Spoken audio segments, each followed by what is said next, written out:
Hello and forgot to turn it down. Hello and welcome to Sterling Armory Sword Talk. Starting off good already, as I'm already messing up here. We have a great episode today. We have another special guest, which you probably already know if you're reading the title of the video here.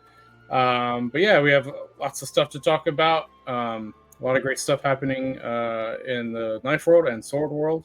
And yeah, we're going to dive into that with one of our favorite sword makers. First, let me bring on Josh.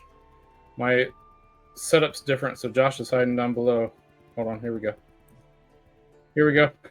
Sorry. Hey. Because I have some images loaded, you're bumped down at the bottom, so I have to scroll to find Just creeping and hiding down there. I do that sometimes. Yeah, so real quick, my name is Chris, and then this is Warbear here. We're makers at Sterling Armory, and Warbear also has Warbear Armory.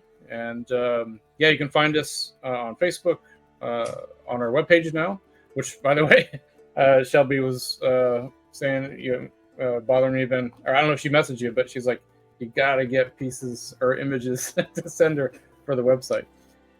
So I told her to change the images to promises and just have right. Just so find put some really pictures of really terrible flea market swords, until I'm shamed into actually putting pictures of my own swords with the Warbear watermark on it. Yeah, that classic ninja toe where it's like the ninja star for the Tsuba, black and yellow diamonds or whatever down the handle. But yeah, so find us there. And the Sword Talk podcast here is basically a podcast covering everything sword related. This is episode 55 now. So if you go back through our other episodes, we talk about everything from film and movie swords to HEMA stuff. And then because we're makers, we do love to dive into the stuff from a maker's perspective. And that's going to be a lot of today, especially with our guests. So without further ado, let's bring on our special guest. Ciao, Matt. Oh, thanks, Matt, for coming on. You want to give yourself? I mean, I think everybody watching this knows you probably better than they know us, but you want to give a quick intro and sure. Yeah, we'll get started. I'm Matt Stagmer, owner, operator, producer, maker at That Works. You might know me from the Man at Arms web series back on YouTube. One of the used to be a co-owner of Ballroom Knife and Sword, worked there for 20 odd some years, so been making swords for quite some time. Mm-hmm. Yeah. So I know for a little while you kind of stepped away from swords and were doing a lot of knife work and stuff. So something I didn't ask earlier before we started here, I guess is your current leanings going back to swords again, or are you still kind of doing both? Oh man, so even when I was going for the JS stuff and ABS and all that, which I still am in that path, I almost feel like I'm a sword maker cosplaying as a knife maker. That's kind of how I describe it. I even approach all my knives with swords, with a sword mindset. I don't do the little things that a lot of the knife makers do. I build them as if they're a sword. I build big beefy tangs. I taper the tang out like you taper a sword tang out.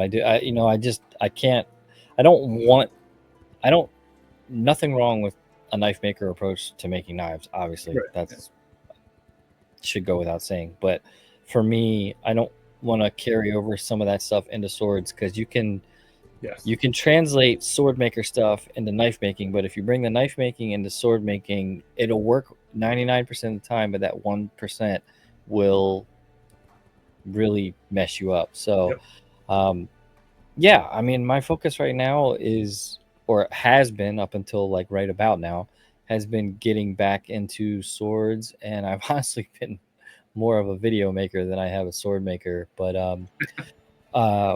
late last year I moved shops yet again and moved everything home, and was kind of content to make a stand at home in my garage setup on a smaller scale for a while. And right when I was just about done, I put a ton of money into making that studio space really, really, really nice. It's super nice, and no one's even seen it yet. Ilias had to come over to his shop and check it out because I had only been there when he had first set up. So I get there, and within the first like hour of us just talking and catching up, he said, "Dude, you need power hammer? You sold your power hammers?" Like, yeah. He's like, "Come over." He's like, "Let's make some stuff." He was getting ready for AKI Start Night Invitational. If you don't know, he usually makes 2 nice swords and then like a smaller piece. He was right in the middle of those projects. He's like, "You can film some of it if you want." And I was like, "What? I don't know," because I had just like been like, I'm gonna embrace. I was gonna do more live streams. I was gonna kind of become more of a typical YouTuber, not necessarily making these little mini documentaries like I have for the last few years.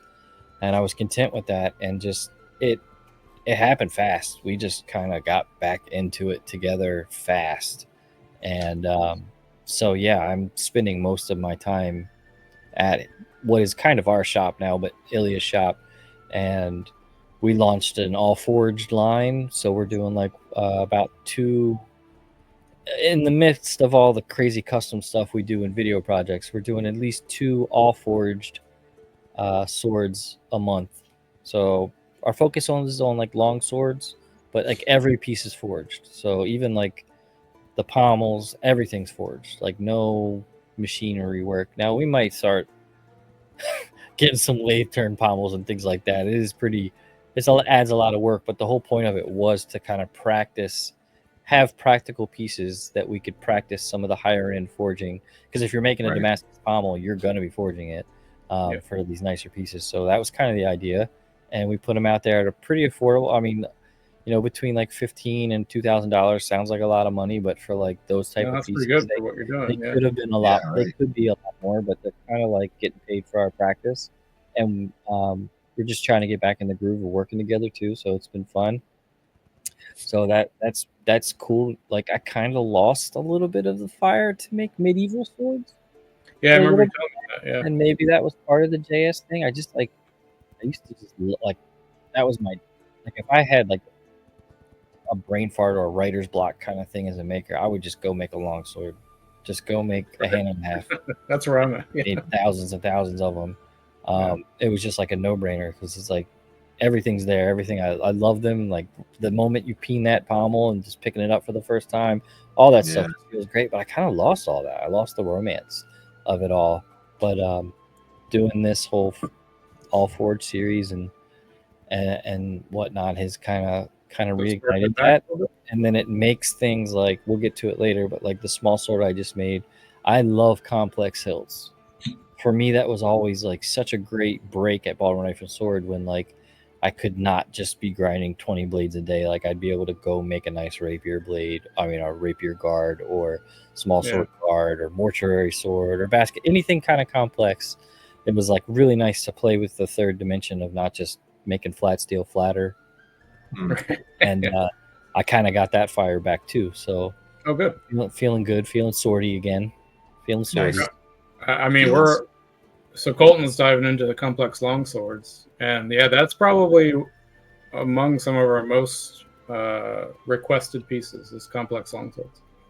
Nice. So definitely. If you ever, I don't know if you get the same request, but yeah, for sure.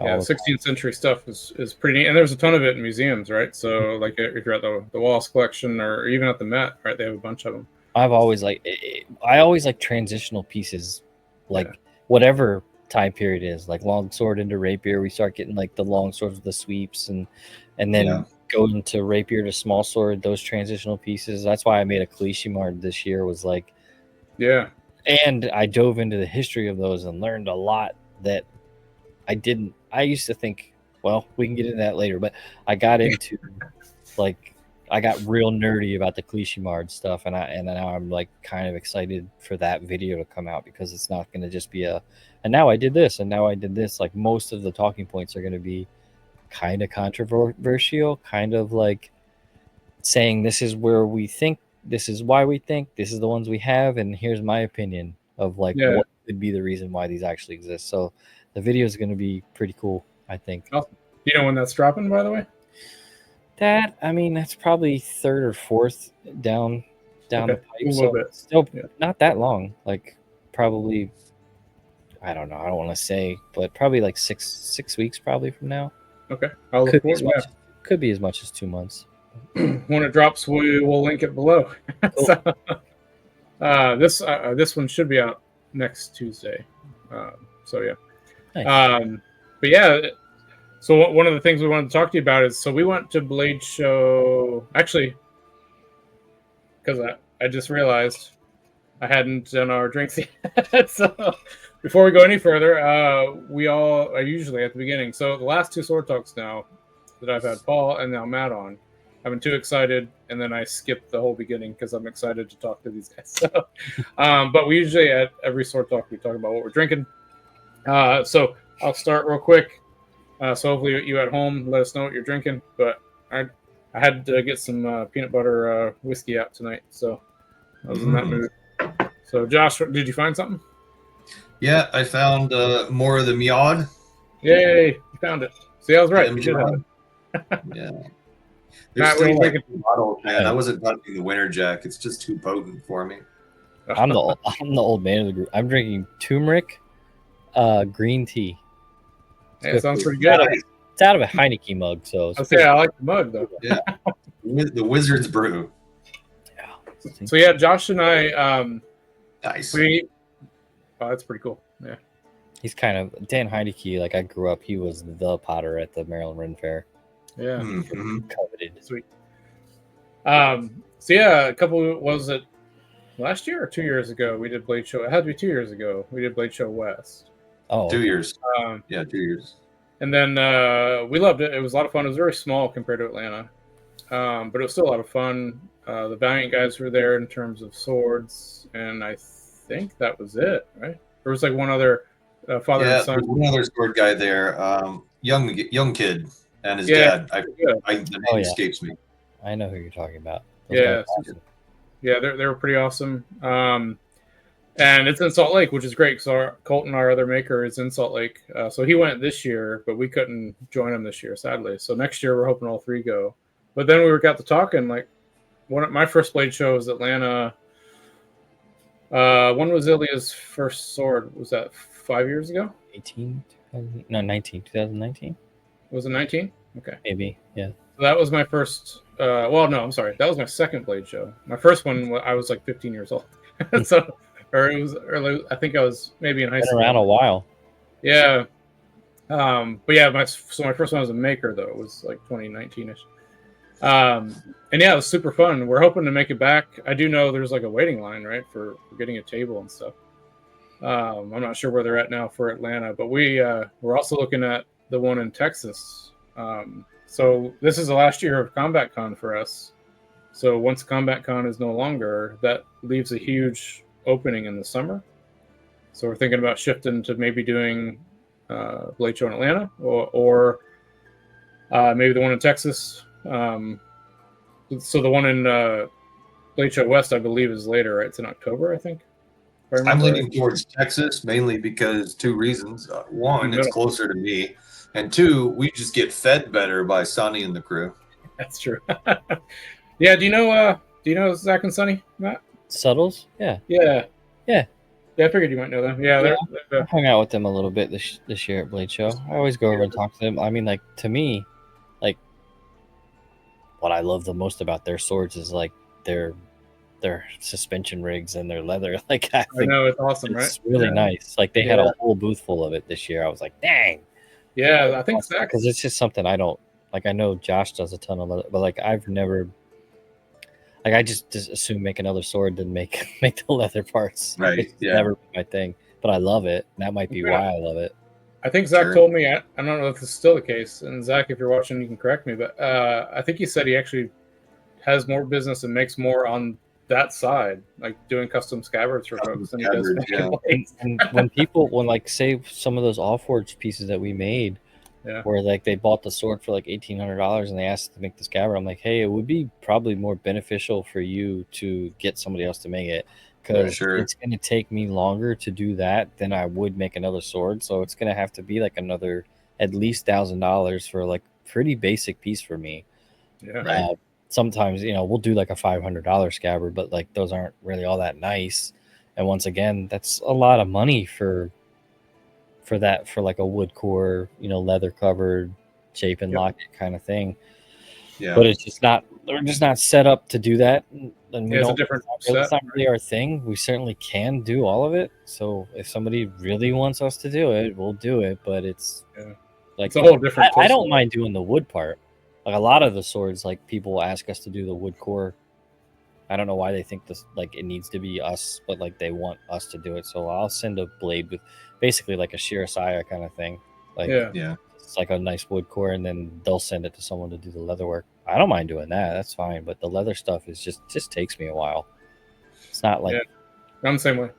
It's not something that I crank out quick. Yeah, the new shop that we're working on, so it's going to be hopefully starting soon. But yeah, the plan is to have an actual leather area, because right now I don't have one, and honestly, in my shop, I've never had one. Josh has been the one who's had all the leather stuff, so I hope to actually, because it's a different tool set, right, and a whole different setup. So, and plus, you don't want metal dust all over your leather stuff, right? So, yeah, we're gonna try to create like a room just for that. So, cool. Fingers crossed it works. Sooner the better, so I can go summer in Florida. Yeah. So Bladeshow Atlanta. So this year, how did it go? It was wild, man. So I'm sad I missed it. Me just leading up to Bladeshow, there's like no way around it for me. I just do it every year, right? I put in massive hours for that, and Ilya always yells at me and says, "Why don't you start your projects earlier?" And I'm like, "Bro, if I finished my main project with 2 weeks to go, I would start another one and still not sleep, you know." Right. But like, for me, it was kind of a weird year because I took one piece and Ilya took one piece. That's it. We didn't take anything small. We usually take forging hammers and stuff. Yeah. So like our forging hammers in the past have really paid for the whole trip. You know, we may take 20 hammers and we pay for the entire trip, and we eat really well, and that's how we look at it. But we decided not to do any of that and just focus on our pieces. There's a long story of why all that happened, but it was basically 3.5 weeks to make this small sword that I made. But in all fairness, like the shortest day was 12 hours. The last like week was probably 15 to 18 hour days. They were crazy. I slept like a couple hours a night. Like I have not been that tired since like the Mandalorian days. Like, do you go home, or do you have like a hammock set up that you just crash in at the shop? I do it. My shop, the shop is an hour and change away from my house. I was going to ask how close you guys were. Actually, I drove home every night. Many times I just looked at I just was like, man, if there was like a halfway decent, comfortable chair here, I would just crash here. But yeah, it was always like, every time I was like, this will be my last late night, and then it just, I made a. Sounds like I made the sword, and that plate that I did is Damascus plate that I basically carved a basket weave into. You can show it. And I can pop. You want me to pop the image up here? Sure. That basket weave was something I really planned on. Oh, did I not give you a picture of the actual weave? Well, I don't know. Do you have one on your side you can share? This is the only one I have at the moment that I was able to load. I have no idea. How do I even do that? Do you have a share function on your side? No. Anyway. No? Okay. You can send it to me. I can. Okay. I can do that. I'll just keep talking while we're doing it. That plate was Damascus, and I drilled all those little holes, and then I had to file each hole square, so they were round, obviously, and then I filed them square, and I thought just that process would take me like a couple hours. That was like 1.5 days, and then the carving began, and the carving was just, oh my goodness, just a lot. I bet. I mean, it looks beautiful though. I tried to do it. I sent it to you on Facebook. I tried to do it all hammer and chisel, old school way, and I did most of it. But I broke out the Dremel a couple times for some different stuff, and it was one of those things where those projects, like a basket weave, like I'm sure Josh, you've done that in leather. It's like the more you do, the better it looks. It just looks better and better and better and better and better. So like, I got to a point where I really wanted to do like the 3 lines on each. If you look at it on each one of the segments of the weave, I wanted to carve little 3 lines like you see in leatherwork. But since it was Damascus, I figured that texture would be okay. And I'm not 100% happy with this, but just getting it decked to have that raised border, the raised borders, just that decking took me like half a day. So everything just ended up taking a little longer, and that's not work that I normally do. So it's okay that it took me longer. But it was just one of those things, man. I always thought I would have not an easy day, but I thought I had my day plotted, and it just got more complicated as we went. And right, I'm proud of it. It's pretty cool. And the blades woots, you wouldn't know it, really? but it's all crucible steel. Yeah, so I wish I had a little more time to make some of those engravings just a little better. But at the same time, I'm pretty darn proud. So yeah, I mean, I would be. That's a beautiful piece. But yeah, I took that, and then Ilya took like a Bronze Age kind of whacked out. It looks like a fantasy piece, but it's based off a Bronze Age like antenna sword, and it's all Damascus. The whole thing's got meteorite in the blade and all that. So we had just 2 pieces on our table. Yeah, and it was a very different kind of year for me. It was the first year. Was the intent to sell them, or was it? Yeah. Okay, 100%. Yeah. I mean, we both needed to. I don't want to get into the drama of it, but 2 of our big videos that we put out recently had sponsors, and both of the money payments from them had been multiple months delayed. So we were like, we should have been really comfortable. The whole reason I made that small sword out of crucible steel is I literally didn't have enough money to like order some Damascus, some steel to make Damascus. I had all this like whole mosaic thing I was going to do. Wow. So I had like some pucks of crucible steel that we had done from making we made a commercial for a razor company of making a katana out of their razor blades. So part of it was they wanted all specific footage of like the crucible steel of melting the razors. Well, we did the first 2 where we like melted the razors, blah, blah, blah. But then after that, they were asking for some specific shots, and they actually didn't even use almost any of what they asked for. But we were just like, screw it. Let's make some actual crucible steel runs so we have the pucks. Where I was like, so we just sat there all day, just running the furnace and making crucible steel. And so we had it on hand, and I was like, okay, well, I guess I use this. Yeah. Anyway, so yeah, we really needed to sell them badly. Yeah. We did. So that was a good ending. I think if I recall, Ilya's right, and this could be completely off, but if I'm remembering it correctly, is it inspired by anything Peter Johnson did or no? What Ilya did?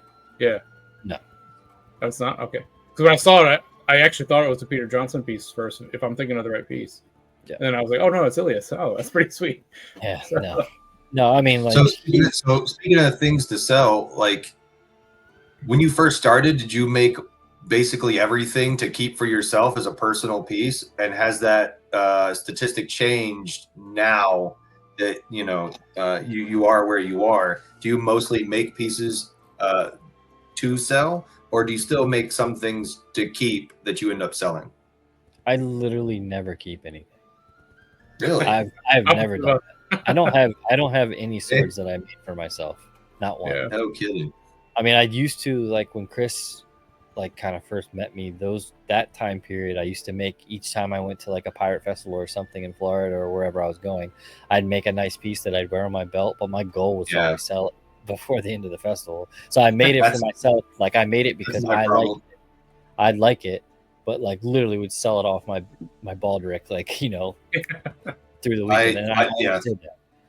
I've had that happen several times. It's almost like they can sense that that I made it for myself, and they want it more because of that. And that's part of it. Once I realized that, I'm not gonna lie, I embraced it. Yeah. So for the small sword, what inspired you to go that route? Because I mean, you've done some before, but so kind of my thing at Bladeshow has been complex hilts for a while. The whole time. I mean, the very first thing I did was a gladius, so we can't say that. But then I made the year you were there, I had the Flamberge longsword with like a Damascus clamshell and stuff like that. And then the next year I made a like clamshell rapier flamberge, and then this year I was actually gonna make like a Swedish longsword, and that was the whole plan all along. And then, like I said, I had this idea for a mosaic pattern that I wanted to do, and I didn't have the money for that, and I just flat out love small swords. And the reaction that I got last year to the rapier was kind of like people were blown away by it, like literally. Oh yeah. It's like couldn't wrap their heads around what I did. So I like mentored a ton of people on how to make rapiers, which to me is like awesome because I love doing it and it's not difficult. But like Just that time-consuming. crowd at Bladeshow doesn't really get the weld and blend and make it look all one piece thing. They're Right. kind of like make it from one solid piece. So Right. like they couldn't wrap their mind around that. And I like I made a lot of friends actually because of it, a lot of really great conversations. But the one thing that they didn't like is the blade was rather heavy. So I was like, I'm gonna make a small sword and blow people's minds. And Yeah. when it got into it, I like weird stuff, and I've done flamberges now for the last 3 years. So I was like, I got to do something wild. So I decided to do a Klishimar. I think I have. I don't know if I sent you a full length. Yeah, So let me see if I have it. Klishimar blades have kind of what you would think is a ricasso area. That's a wide blade. It's called the Fort. It's a wide section that then tapers into kind of the traditional, kind of the traditional small sword blade. Now, I added a level of difficulty because the fort or the wide section is kind of your traditional hexagonal or diamond ground cross section with a fuller in the middle, and then it transitions into the triangle. So on the back side of that triangle, you can't really see it, is one single fuller. So it's 3-sided, all hollow. Is crucible steel, keep in mind. And I could tell some crazy maker stories about that. So like I heat treated that as a bar, and then I kind of ground it to shape. And then I realized I followed all the right steps, but then I realized a little too late that the blade was soft as far as normal standards. So Woots is very weird. It has carbides in it and whatnot. So I tested it the whole time with a skidding a file, and it was dead hard. But that's because the surface carbides were hard. Right. And the actual like heart of the blade was not very hard, which is very typical for Woots. Plenty of historical Woots pieces you find are like as soft as 35 Rockwell, which we would consider annealed, but still hold an okay edge. So like if I was selling that at a Ren Fair, I probably could have got away with it, but I think Bladeshow people would not have gotten it. So I decided to reheat treat it in basically its final dimension. And you can imagine everything that could happen. Yeah. Did you fixture it? I mean, I didn't fixture it in the quench, but a lot of crazy fixtures afterwards to get it back to where it needed to be. But anyway, I just on the video. I hope that's on the video, by the way. I don't know. Yeah, some of it's the video. I mean, it was insanity, but I really challenged myself with the geometry on it, and it was fun. It was that's pretty neat. A lot. There was a lot of hand sanding too to get those transitions. Yeah, no doubt. Yeah. But I love complex hilts. I love small swords. I grew up like Three Musketeers fan, 17th century, like obsessed with big bucket top boots and Count of Monte Cristo, and I mean giant buckle hats, and giant plumes coming out the side. I just absolutely love that stuff, and that was kind of our shtick at the Maryland Ren Fair growing up too. Was we were always in like 17th century outfits, even though that's too late for the period. That it doesn't matter. We looked awesome, big hack and slash pants and all that. So I always loved that, and I hadn't. So I kind of like have different stages of my career, like the post ball and knife and sword stuff. I made a ton of small swords, but I never like made one all out. And like I made a ton of rapiers, but I never really made one all out. So kind of what I'm doing now without even thinking about it is like going back and hitting those checking those boxes again. Like, all right, I did a crazy rapier. Now I'll do a small sword. Now we'll do a basket hilt. Now we'll do a mortuary sword. Now we'll do it. You know what I mean? And like kind of like going back and doing like signature things that I really like doing in a production level back then, $500 sword, and doing it in my, like, how I want to do it and the materials I want to do it, and kind of just taking my time with it and making it nice. And that's kind of why I chose the small sword. I mean, it's a long answer for what you asked, but It's okay. No, it's a good one. I love them. I love small swords. I think for me, like, this might cause a little controversy. To me, that's the end of the timeline. That's the end of the evolution of the European sword. Now we have sabers and stuff that were still used in the military past that, but sabers existed way before that. So like we kind of like sabers existed a long time ago. So for me, it's like we already, it kind of came back. So like it evolved naturally to the small sword, and then they kind of like went back a step. And even during that time, small swords then became called court swords and were used right up until, late 1800s. The neat thing with small swords is, I think there's a lot of misunderstandings on them in general. So what's great too is, I mean, there's so many surviving examples to study too, which is also great. Did you get a chance to study a bunch of originals or look at a bunch of originals? Oh, I've owned a ton over the years, and so have my brother. So I've handled them, and literally as I was making them, I have one on the table that I was like comparing. Now my whole theme of this was as if a Spanish military officer ordered this for a higher ranking officer, but he ordered it to be made from a Turkish maker. So that's why some of there's like weird interpretations in there, and like I'm probably gonna save that for my YouTube video because it's really crazy why I came up with that story. Sure. But like it is like in the details that are in there, it's very much like a non-military, very high-end regal piece, but it's in military proportions. If you you don't really have anything in those pictures to tell, but it's kind of a large hilt and large handle and all that. So for me, that the reason was because he didn't even know, like the Turkish maker wouldn't even known that. So that's why it's boots. That's why it's this. I made up a narrative. I usually never do that with my pieces. I had fun with this one, and it actually kind of lended into some cool deep dives and studies about times that has actually happened. Not necessarily from Turkey or something like that, but like the cross cultures of people who didn't understand exactly what they were making, and their interpretations came off pretty cool. So we have some documentation of that throughout history, and it's just wild. And so to answer your question, I had an original right next to me, and I've held many originals. They're actually, if you're into them, if you want to get into collecting small swords, it's one of the cheapest ways to do it. Especially like the one I had that I studied had about an inch broken off at the tip of the blade, so its value was like nothing. I bought that for like $285. Yeah. So and me, it's worth $2,000 easy.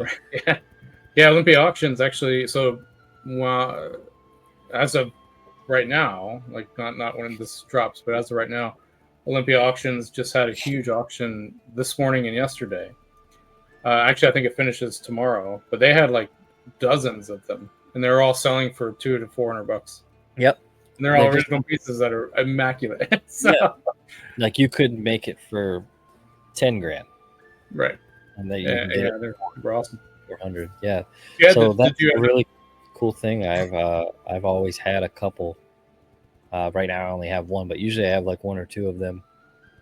Have you thought about doing? Maybe someone's already asked you. I don't know, but so small sword is huge in the HEMA community.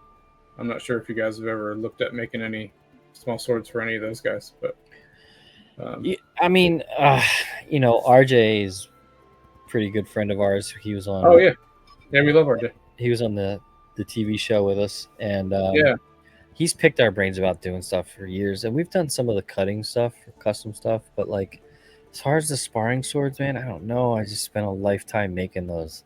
I don't know if I want to get back into it. Like if you wanted something nice, I don't care if it's sharp or blunt. That'd be cool, but it's just I don't know. Like I said, I've made so many that, and I don't really care to ever compete with my brother business wise, even though we're still making swords. But it's just kind of like, like So I would do it, but Yeah. So I think I'm trying to. Josh, was it Combat Con or was it Fright Fight where there was a specific small sword maker, but he was making like sharp ones, like and his booth was slammed. That was Combat Con. Was that Combat Con? Okay. Yeah. And I had never seen that before. I was like, oh, that's interesting. He's like a specific to just doing small swords, and which was pretty cool. But he was actually using a lot of original, like he had basically buckets of original guards and pommels, and so he would piece together a sword that whoever, and he had some sharps and and some sparring blades, but most of them were actually sharps. That's pretty cool. So, I like that. Yeah, so like cool. that's kind of where I'm at. Like, I want to make sharps. I want to make things that won't break. Like, yeah. I want to. Yeah. Like, the dream. Yeah. That's where we're at. Not break because I know someone's not going to fight with them. That kind of thing. But I don't know. People have asked me to get back into doing production pieces one way or another, and Production's hard. It's very possible. It's just the way my mind thinks, though. Like, once I make one, like this small sword took me 3.5 weeks. If I made that again starting today, I probably would have like 8 to 9 days tops. Yeah. Once I make something once, I figure it out, and then I'm like, oh, then it's easy. And then the second one's easy. And then the third one's easier. And the fourth one's so like, that's what I used to do. I used to prototype at BKS, constantly prototype. And you might not even see the second or third one for like 4 or 5 years, but then all of a sudden you'd see like a booth full of it. Like, right. Yeah. And that's what we did all the time is I would like work through some things and just randomly throw it out there and then refine the design. And then all of a sudden it would be like slammed into production. Yeah, it's definitely a different mindset though to do the same thing over and over again, right? So we have like I have a hard time doing that. I think Josh does as well. So that's why we don't do that. Right? It's everything's one of a kind. Clearly, even though that's what I was supposed to do at BKS, I never did that. Like everything had a little something different, a little different ricasso or some little ditty that was different facet on the pommel or whatever it is. Yeah, definitely, I get it. Yep. That's why I'd actually never, when I was there, I never called it production. I always called it either semi-production or semi-custom because every piece was a little different. Right. No, there's no way you could catalog the stuff I was doing. Right. Yeah. But, they had like the general starting shape, the same CNC, blade blank, the CNC guard, but then we'd forge on the guard, same CNC lathe turn pommel, but then I would facet or turn it or do some, and I do miss that. Like it was great having all those puzzle pieces at my ready to then make whatever it is that I wanted. I do miss that, and we'll see, man. There's a lot of possibilities on the horizon, a lot of people that are trying to steer me different ways, and I do really, really miss doing some production. So we'll see. Awesome. Yeah, I mean you gotta make what you want to make, right? Mm-hmm. So going back to Bladeshow, how was it? A lot of sword makers there, because really last year was the first year where I was like, holy crap, looking around, there were so many sword makers. Like there was none. There were like two or three. And then all of a sudden everyone's making swords. I think that has a lot to do with the higher end clientele. They want the piece to stick out. It doesn't necessarily have to be a sword though. I don't think everybody understands that. Just they like the larger pieces. So like just something bigger than the standard 12-inch knife. Like they want like presence. So everybody's jumped to making swords, and it's been wild. I mean, we had, oh gosh, I feel horrible. I forgot their names. I forgot their names. They're from Argentina and they're sword makers, and they brought mostly migration period stuff, but some medieval stuff, like actual like big woots. They had like they had so much cool stuff. Everything was inlaid in the blade, kind of Ulfbert style, but like done in woots and with gold, and like everything was just, I mean, absolutely top notch. I had never even heard of their work, and now like I'm obsessed at looking at what they do. They just do it all the old school way. Everything's forged, everything's just right on. I love it. So that was great to see them. Vince Evans, as always, like he's been an inspiration of mine for years. He's kind of the goat at Bladeshow as far as swords go. Like people, there's 2 or 3 people that run to his table to get whatever it is that he made. So he had a Viking sword. He had like a skein type thing, and then his main piece was a falcata, which was very, very nice. Little scraped fullers all that go up and around and wrap around the point. Yeah, I think I saw it. Yeah, super nice. I mean, everything like his. If you look at his work, at least from the last like 6 or 7 years, if you put them all up, they look like a series. Like they all kind of tie into the next one a little. Even though he goes like basket hilt, then falcata, then whatever. He does. It all looks like his. And for me, it's kind of weird because I feel like I don't do that. I like mine don't necessarily follow a pattern. But Vince was great. I mean, just there were a lot of sword makers there this year. It's good to have Ilya back. Guy right next to us, like I said, who is it mostly the custom guys, or so I know like Zach and Sonny do production? Yep. Were they the only kind of production sword group out there? No, there were a couple. Really? So Valiant was there, and then there were some others. I don't. So I talked to Mike from Albion. He's like, "Yeah, I don't want to do it." No, Albion. It's not like they're busy doing so much. Yeah.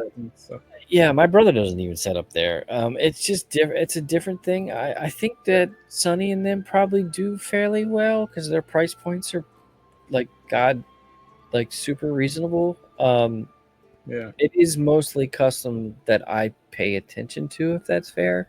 So I'm not like some of the big booths in the back are like the factory stuff, and there was a lot this year, all kinds of stuff, but I kind of just walked right by it. Like I'm not trying to be rude, I just like only limited time there, so I was trying to look for all the higher end stuff.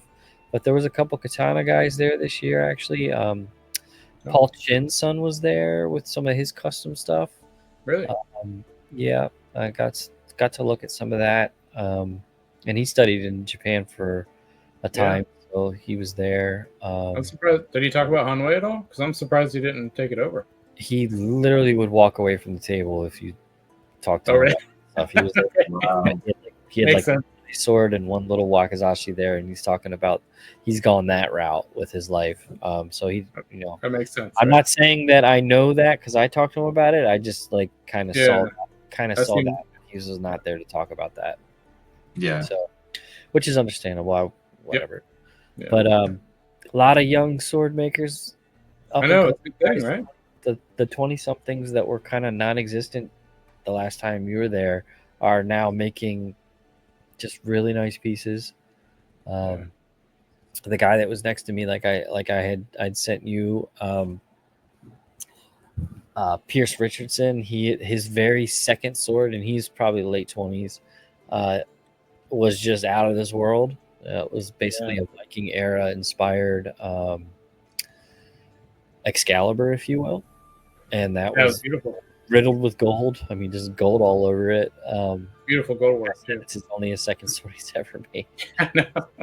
So he's like Colton's one of our makers here is the same way. Like second sword he makes is just absolute like beautiful. And it's like wow. Yeah. So you can't help but be like, all right, dick. Yeah. He's like, am I doing it right? It looks like it fell out of an elven forge. Yeah. Yeah, we look forward to seeing what the future from these guys, right? I mean, it's going to be pretty awesome. Yeah, it's been awesome, and those were a lot of the guys picking my brain last year about rapier, and then I'm seeing them try some complex hilt stuff, and there was a lot of that. A lot of guys that were knife makers had like a Viking sword on the table or like something. Honestly, I still love Viking swords, like love them. But I don't know why Bladeshow is just kind of they're kind of over it. Like that crowd's over. Like, okay, make something else. Like everybody makes Viking swords, and Yeah. I get it. They're cool as hell, and there's lots to play with. It makes and sense cool with the pattern pattern building. welding, right? Yep. And I mean, even though we could get into that, almost everybody who makes pattern welded Viking swords do it way wrong. We don't have we don't have to get into that, but yeah, I think it's like if you were to go like, maybe this is just my brain going, so it may not be correct, but so when you think of historical blades in the medieval time, not many of them are pattern welded, right? But if you go back to the Viking, a lot of them are. But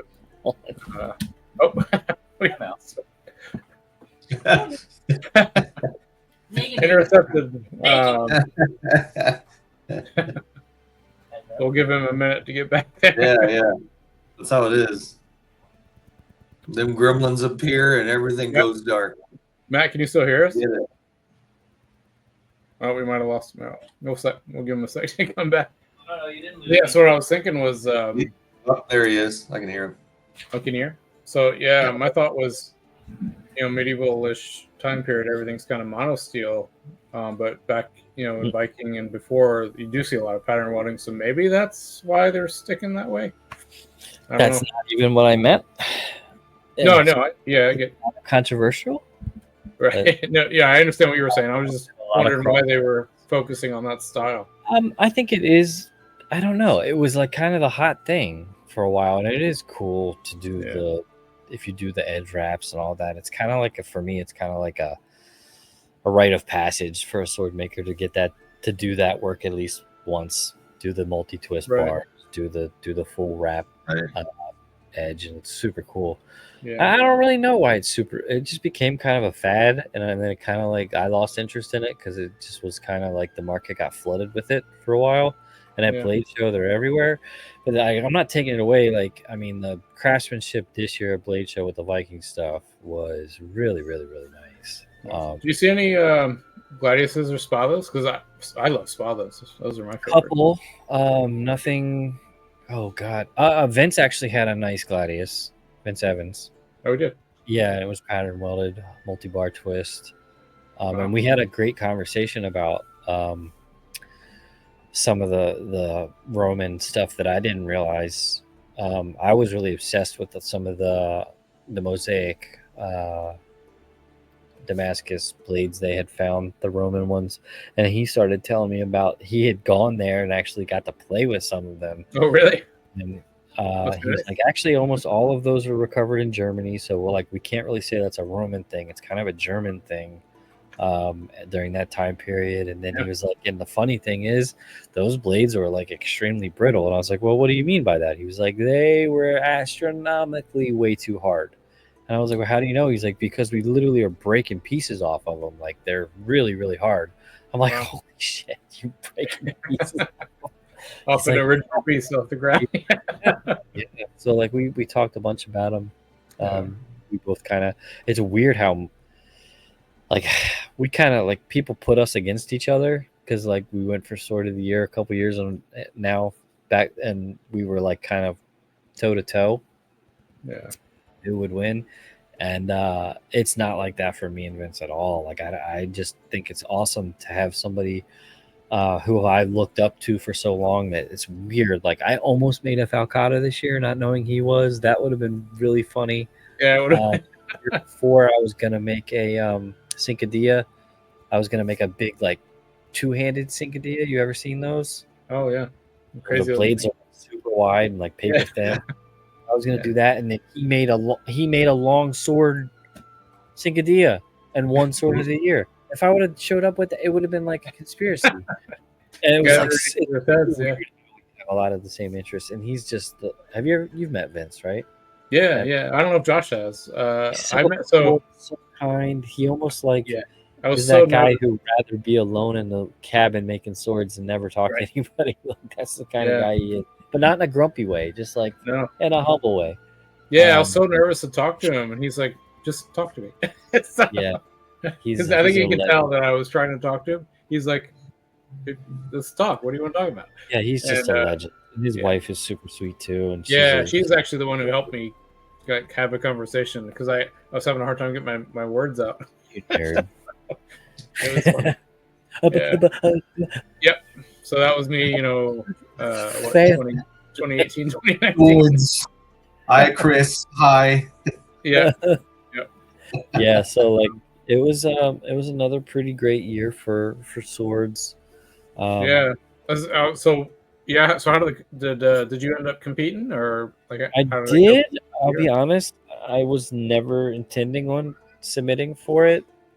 I ended up selling my piece, which is completely rare for me. I usually sell anything I'm going to sell. I sell like Sunday evening, like Right, literally.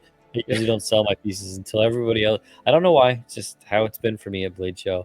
I'm not complaining. I always end up selling my piece, but it's usually late. I sold my piece with like basically at opening, within the first hour and a half. Wow. And the buyer said, "Hey, would you consider?" Or he said, "Are you going to submit it?" I said, "I wasn't planning on it." And he said, "Well, would you consider submitting it? Because it would mean something to me if you got the award." And I was like, Yeah, it makes "Sure, sense. Right? I'll submit." So I did. I didn't win. I didn't expect to win, to be honest, but it was very, very well received. I was like super humbled and like just like kind of blown back by how well received that piece was. People really, really liked it. All I see is the flaws, and people just loved it. So it was really cool to put that in, just like the rapier from last year. It was like cool to put that in people's hands. Everybody was studying it, asking me how I made it. I had like people around the table all weekend just asking me questions about how I made it and why I made it that way. And I love talking to people about that stuff. So it was great. Yeah, same. But yeah, I mean, Vince won with that Falcata. That was by far the most elegant sword there, in my opinion. So can't say that I have too much issue with Vince winning. He's pretty much. Who else? Do you know who else was in? Was Ilya in? Or? So because we share a table, only one of us could submit per category. Oh, okay. It's actually kind of the reason we're talking about maybe getting separate tables at some point. Yeah. But I actually might. Well, I actually might end up sitting out for a couple years, not because I want to, but because I might lend a sword maker's perspective to the judging for those awards. Yeah, I mean that's something I was actually hoping to talk about, and I know we've already been on for almost an hour, but yeah. So that's one of the things I've noticed is the judges may not always understand the sword perspective, if that's an easy way to put it. That's not putting them down. Just to somebody who makes knives, you understand balance, you understand this, you understand sharpness, you understand utility, you understand comfort. If you're like an ABS minded judge, you understand looks, you understand design, you understand edge geometries, you understand functionality. If you have done any history or watched movies at all, you should understand a little bit of like what things are. But yeah, it's really difficult for, say, one of a legend in knife making to judge a category like swords. Right. It's where totally knives, yes, knives have existed longer than swords have, but basically about the same amount of time. But the knives that they're judging are pretty modern, like within the last 100 years, almost all of them. Swords have been around as long as we could take material and make them sword shaped. So at least 4,000 years worth of categories of swords. And it's in every, what would you say, every few decades, the styles shift a little. So like there's little minute changes within a category of things that, as fashion changes, so do swords, and there's so much there that I just would like, I don't care if it's me, but I would like to offer either me or somebody that that just knows a little bit more about that, not necessarily to be a judge, just to kind of sit in and then kind of advise about some of the swordy stuff. Yeah, because I mean, I've noticed. I mean, I've when I was there, I was looking at the swords up for Best in Show, and at the time the one that won, and I was like what, I couldn't tell what they were judging on because I felt the more proper historical sword like wasn't even on, like they weren't even looking at that. They were looking at the one that was a bit more modern looking made, if that makes, not necessarily modern made, but more precise in terms of how it's made, and not I don't know. necessarily I don't want to necessarily say that. It's yeah, it's hard to say, but so those awards, in my opinion, like what are they looking for? The best in show, the knife of the year, and the sword of the year. Those three, to me, should be what I'm not saying what I think it should be, but to what I get the feeling for, it's like the finest work in the category. Right. Do you know what I mean by the finest? Yeah. Well, so that can be a number of different definitions, right? Right. So it's not necessarily the best sword on the battlefield or the best sword presentation, but like showing each piece thought through, fine detail, that kind of thing is what I think they look for. But also, I have no idea. I don't know what they look for. I would just like to be there for little minute things that could be interpreted wrong. That I have been interpreted wrong. Yeah. And, so like, and so like I heard that, you may not have won this year because they couldn't fit their fingers in your finger rings of a small sword.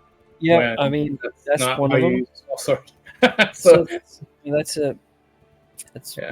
one of those things. Once again, like I'm not crying because I didn't win, because Vince's sword was the most elegant there, no doubt. But yeah, one of the things I heard from one of the judges was that they couldn't get their fingers through my finger rings, and if you put the picture of the sword up there, I kind of explained it a little bit. But in rapiers, you have these little things that in rapiers are called escutcheons. So like the little rings in between the plate and basically the knuckle bow, those two rings on either side of the coin block. In a rapier, you more often than not, you hold one finger through. Sometimes there's grips where you actually put both fingers through. There's all kinds of different grips. But when we get to small swords, those are literally places that you just kind of rest your finger and your thumb. They're pinch grip, so you never you almost absolutely never. There are one or two examples out of like 35 fight manuals where they do kind of show it looking as if a finger goes through, but really, if we make a paint with broad brush strokes here, you just don't put your finger through. So that kind of thing is where I would like to help, even if I have to sit out submitting to this kind of, and it doesn't have to be me, but I'd like to see like a Peter Johnson or like Matt Parkinson. It's a shame because most of the guys that are there that could do this, they're guys that submit, maybe not every year, but every few years. Matt Parkinson, by the way, was there. He was set up. I was on either side. I was with that Excalibur sword, and then Matt Parkinson and me, and I was our first year being up front. We were at the very front row, so it was really cool. And then right next to Matt Parkinson was Vince Evans. So like it was boom, boom, boom, boom, boom, boom, and we had Kevin Cashin directly behind us. So like this was like sword row of like legends. It was really cool to be a part of that. And Matt had a really nice kind of early medieval sword, kind of late Viking era, early medieval. It was really cool. Really just basic form and function, but very, very nice and bright. A lot of his work is that way. So, I would just, and one of the other things was like one of the guys submitted a Viking sword with a very short handle where you could only probably get like 3 fingers in if you were like, beer mug holding it. But like we know that a lot of Viking era stuff didn't have big handles, and it's said that actually, the grip is actually like the pommel would fit kind of in here, and you'd almost handshake grip it. So actually, and the judges did directly tell him that they felt his handle was too small, and it's kind of why they didn't really give his piece a second look. And it's like, well, wait a minute. Yeah, even though it's based on so that was kind of my point is And part of it is know, because a lot of the modern reproduction stuff, and I'm guilty of it, you're guilty of it, I'm sure as well, is like Ren Fair style stuff, catalog stuff. We think Vikings and we want to be able to, and it's like big thing, and like it, you know, you'd be surprised how fragile Viking swords were. You know, they're very, very light. They're not barbarian weapons. They're very actually quite fine.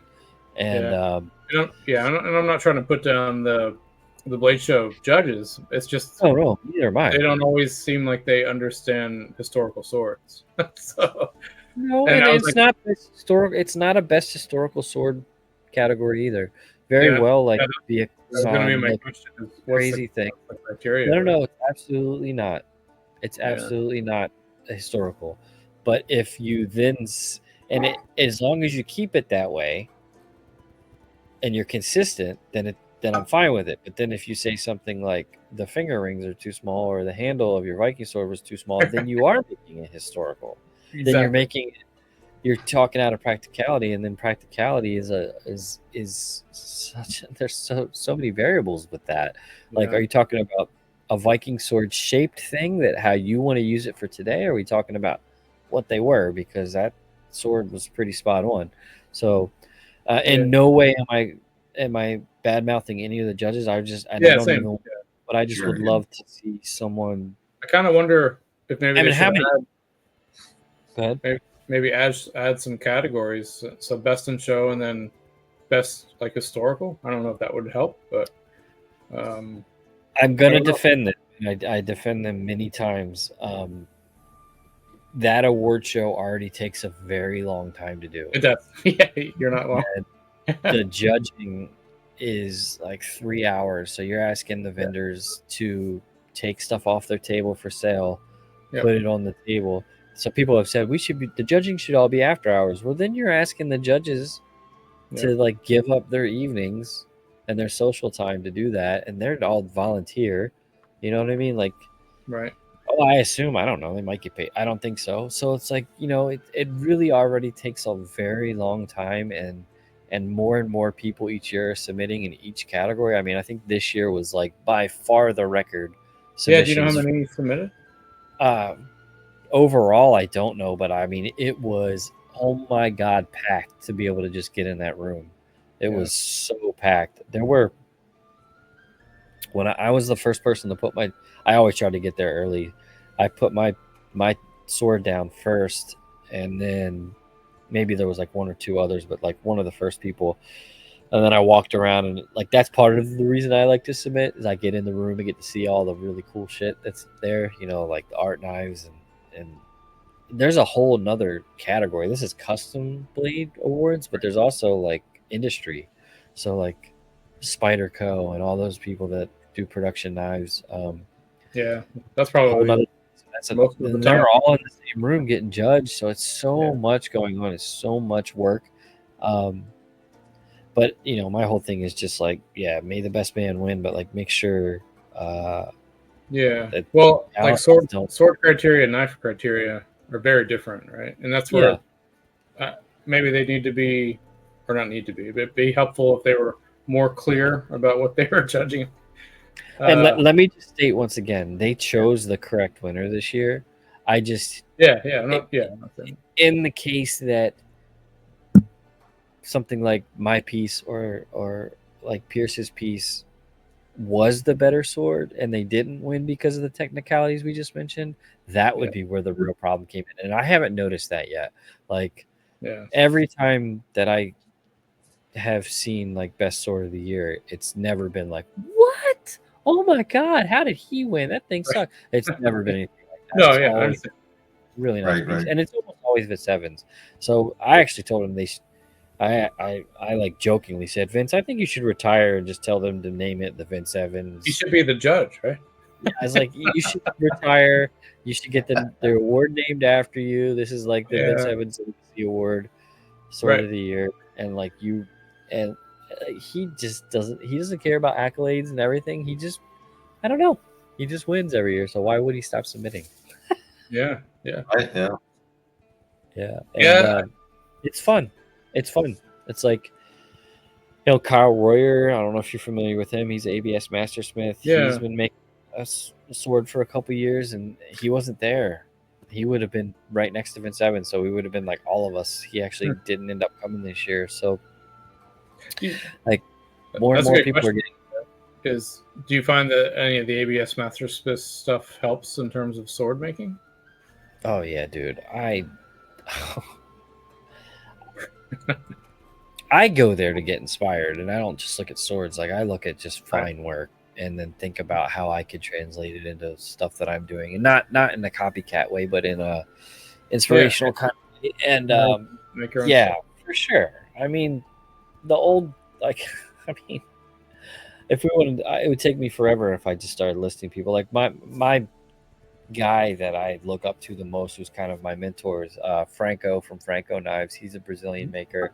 He won Best Bowie Knife this year. And he's just like the most humble, highly talented sword maker. I mean, blade maker. He's never even made a sword, I don't think, which is funny. But I met him the first year I went, and he was a fan of Man at Arms. And he was the year he got his Mastersmith and got like Best Art Knife, Best Bowie from his Mastersmith. Like his pieces were out of this world. I mean, absolutely top notch.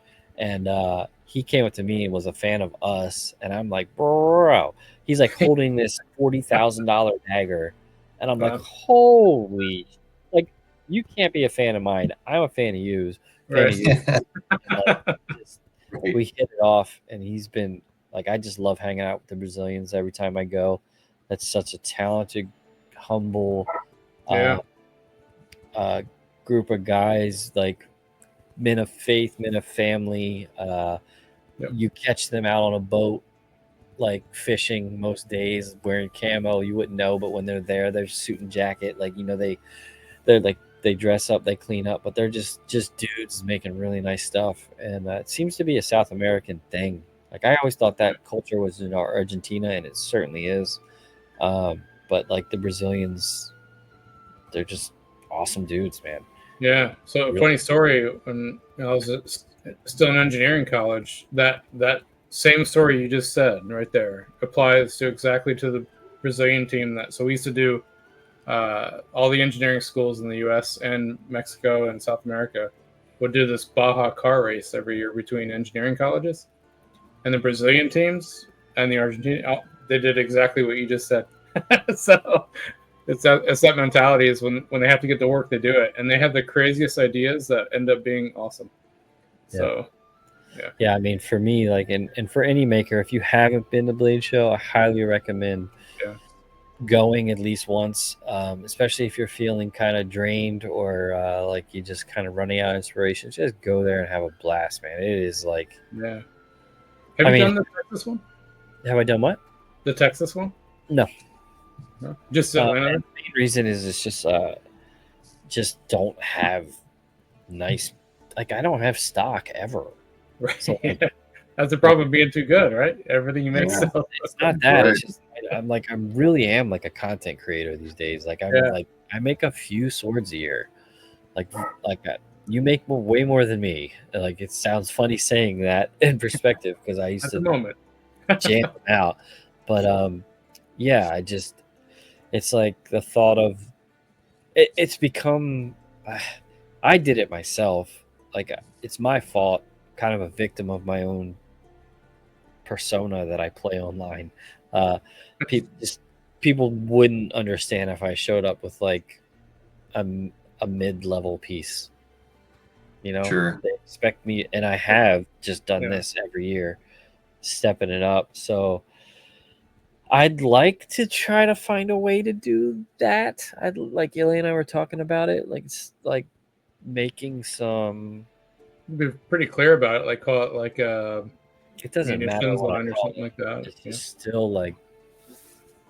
So one of the neat things, I always show up with a conversational piece. So if it's like something basic, I almost need to figure a way how to still make it conversational. If you will. Yeah. So one of the neat things in the last sword talk I had with Paul McDonald is we were talking about some of the sword finds they found they're clearly campaign swords where they just rushed them together because they had to get something for. So they're pretty sloppy looking, but recreating something like that and the story behind that and why it is the way it is, I think is a pretty neat conversation piece. Yeah, so, and I've also talked to Ilya like, hey, dude, we can not make swords sometimes. We can make daggers, put the same level of detail on like a smaller thing. So it's like just easier. But his whole point is it's not easier. He's like, smaller is actually more difficult. So like, it can be. Yeah. I'm like, you're right, damn it.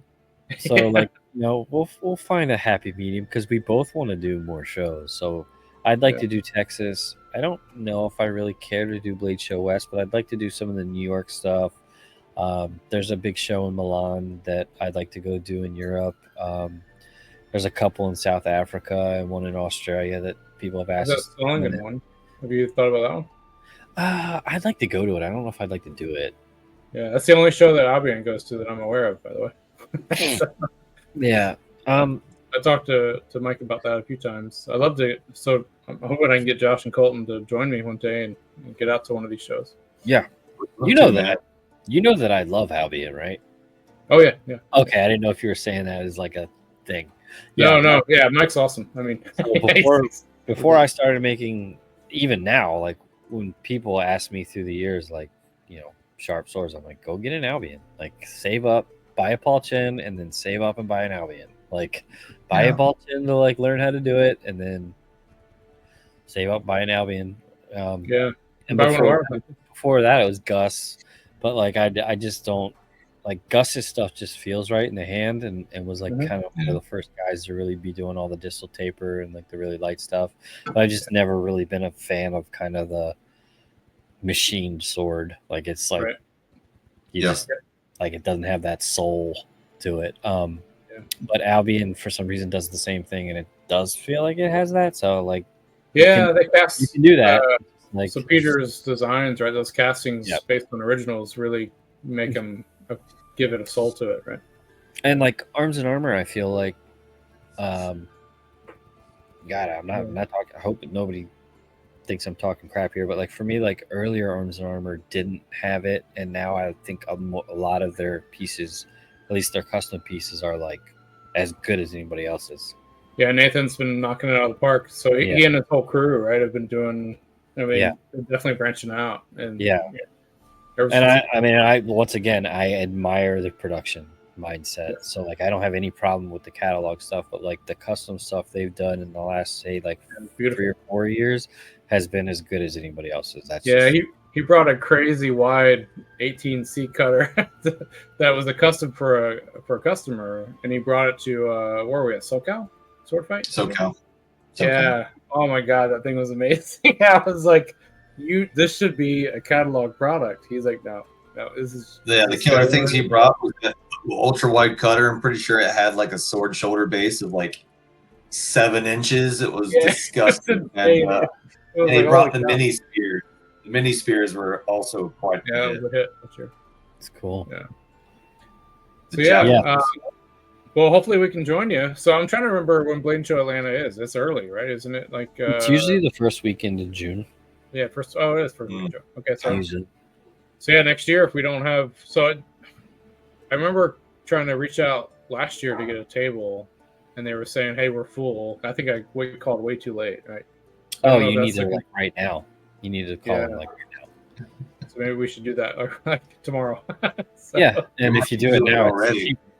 Yeah. So and honestly, like you'd have to start in the smaller room. That's kind of like you have to do. But like sales wise, I've heard from I have lots of friends that actually chose to go back to the small room. That their sales are just so much better in there. So I was curious about that. Yeah. There's like that's like a maker area. There's like not really anything to distract people there. It's like they go there like. Plus, they make everybody enter in through that now for like the opening. So you got to like walk through that to get to the big room. And I've heard really good stuff. And I didn't get to spend too much time there, to be honest. And I know a lot of people, a lot of my good friends were actually in that room. I just didn't have time to get over there much. Yeah. But they did great. So like If you just show up, like bring some of your standard stuff too, but like make a couple nicer pieces and bring those and have fun, and you'll sell them. I don't really haven't even really paid attention to where you guys are at price wise, but knowing you guys are probably really fair. Yeah, we're all over the place. Some would say too fair. Yeah, I mean that's been a curse of my career. I've sold Depends on how many drinks we've had when we're selling. If I told you what I sold that small sort for, you'd probably be mad at me. Yeah, I was gonna ask. Can we talk about that or no? Off air, I'll tell you. It was way too cheap. It was about half of what it should have been just by time. But I've always just felt bad charging people for something I really like doing. Like it's worth it just as much to me to see someone fall in love with a piece that I made and want it so bad they're going to carry it around for the rest of their life as it is getting money from them. Yeah. And that's often screwed not a lot of pricing. Yeah, and like that's 1,000,000% like how I feel, but also like I don't have another job. That's my job. Yeah, right. And, like, kids now, like when I was just me, like I didn't care as long as it paid. Like I said earlier, if I could go to an event and pay for, make a sword for myself, sell it off my hip, pay for my drinks, pay for my food. That's all I cared about. I didn't care about making money. I just pay for me to do it again next week. But now that I got kids and stuff, it's like and a wife, it's I have a little more responsibility to actually try to get full value out of stuff. I hate the worst part about this to me is the selling, and not the like. I love talking to customers. I love talking to comrades. I love the talking part of the selling. I do not like selling my own stuff. I can sell your stuff probably way better than you could sell your stuff. But I love to sell like when Ilya was there, when I sold my sword, Ilya's didn't sell till late Sunday. So it became my goal all weekend to sell his. And I love talking about someone else's work. But talking about my own work, it feels, I don't know. Sometimes it feels, I grew up at Ren fairs where everybody had their Ren fair spiel, and like, it feels icky to do that. It does, yeah. And I just never was that guy. So yeah, selling someone else's is always that's basically the selling point, though, is the passion behind the spiel. I want to say spiel as in pre-rehearsed verbiage that everyone goes through that says the blood groove is exactly this depth and the finger rings are 2-inch diameter, so you can really get 2 fingers in there if you really wanted to. But it's the passion behind being able to talk about something you truly care about that people key into, and it creates a bond between that and the thing they're looking at already. Yep, being genuine is just like so much easier if you're actually passionate about it. Yeah. And yeah, like, so I mean, on that note, like if you do end up helping with judging, I mean, I'd love to help with that as well. I don't know any of those folks though, so I doubt they would be even look at me. But I've studied so many originals now, so if you like to continue just submit pieces, I'd love to. It's one of the whole Bladeshow experience, and you'll find out once you do it from the other side is kind of it's a rite of passage and kind of pay. It's kind of like you have to be in the club to make a change, and it's kind of honestly the initial reason why I joined the ABS is I was talking to Nick Rossi about some things I had that I not necessarily problems I had with the ABS, but just thoughts on how to progress as a society, because it's really the only standard we have in this country for bladesmithing. And Nick was like, bro, the only way you'll ever make a change or like any of this stuff would ever come to fruition is from the inside out, not from the outside in. So like he's like, if you're not a member, if you're not trying to be a master smith, at least he's like, I'm not saying you have to be a master smith, but if you're not like being actively participating in the society, then like they're never gonna take any of your suggestions. So I was like, okay. I was like, I'll join. I literally the next day sent in my my whatever, couple $100 for my registration to join.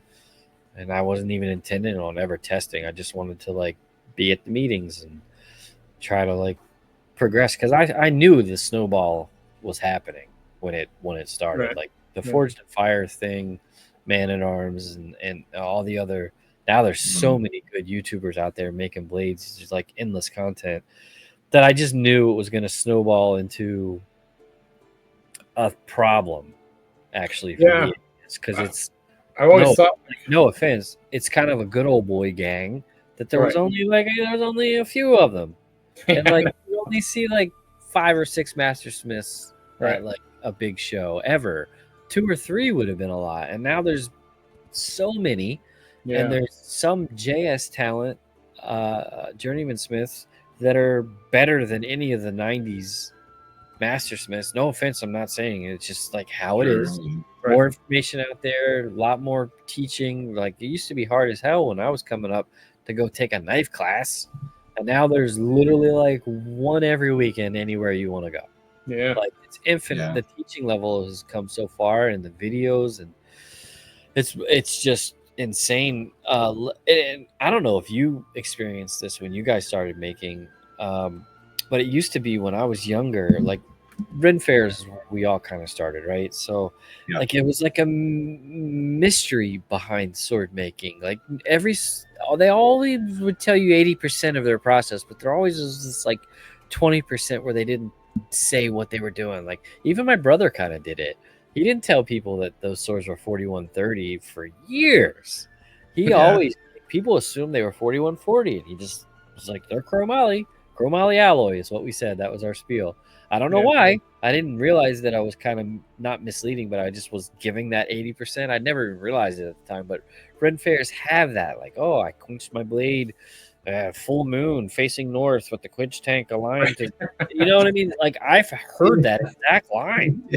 Like I've been lucky with angel swords. I've heard See, it all. the magnetic fields of the earth play a lot in the quench process. Yeah, I mean, I literally have heard that spiel, and I was like, "What?" Yeah. What? And I mean, like, oh, and we got that from the ancient lost secret of Damascus, and I'm like, okay. But anyway, I grew up with pretty lucky there.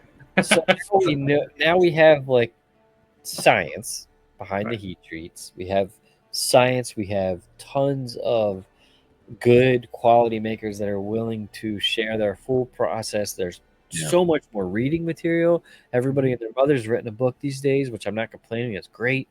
Right. So it's one of those things. I saw the snowball coming. Tools are as top tier affordable as they've ever been.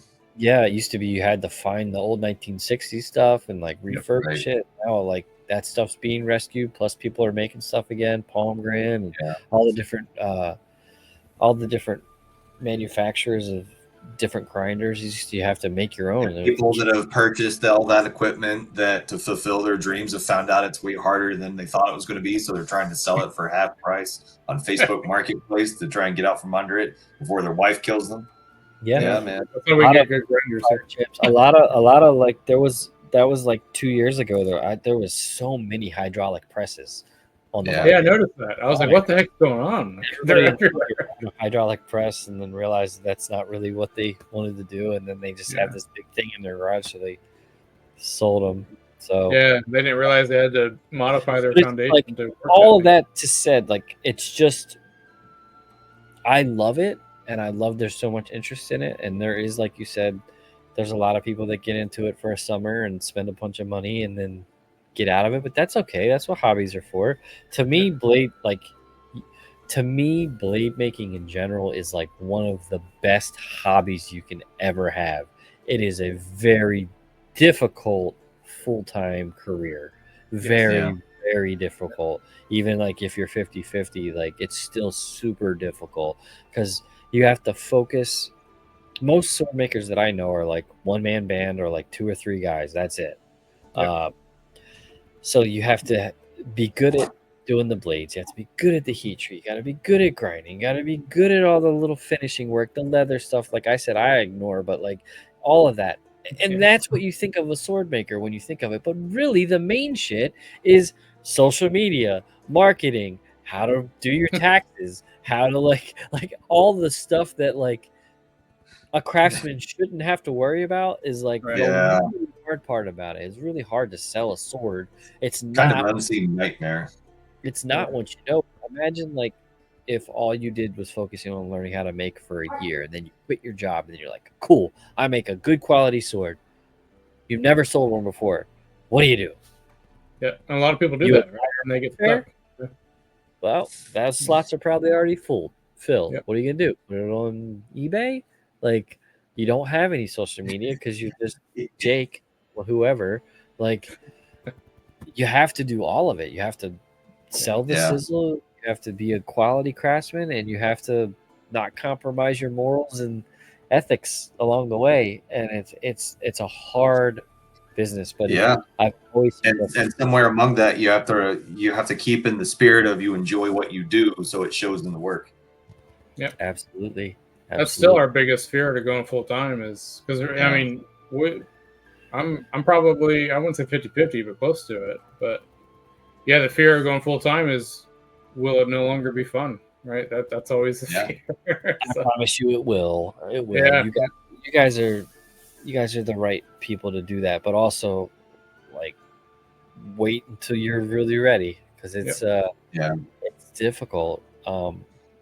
And you guys have a lot of the circuit down, and you know how to do it now, so you don't have the risk that I'm talking about. But a lot of people have this gung-ho quit high school and like, right, yeah, I've seen that at first, and I'm all for the head first jump in, take risks, but like, to a the degree. way I've always tried to encourage people is like, please do it as a hobby first. Like, that's like the most severe sink or swim scenario I've ever heard in my life. You know what I mean? Yeah. And jumping out of high school to try and pursue swords in a full-time gig and pay the bills too and support your family or whatever you want to do.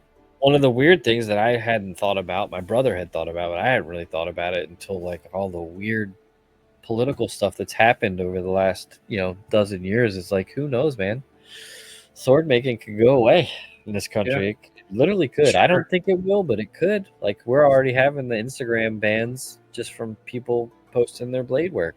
Like, it's insane. Yeah. What'd you hear about the UK bans? Like, all the stuff happening there? Well, I mean, it's just crazy. Been like waterfall in the UK for a while. Yeah. Well, so we were making some blades for the Royal Armories, and then all of a sudden we can't ship anything to England because of their bans. So it's like, well, the Royal Armories is waiting for arming swords and long swords, and we can't send anything because we're just not allowed to. There's a law change. I made a sword for Conor McGregor because I can't ship it to him. Yeah.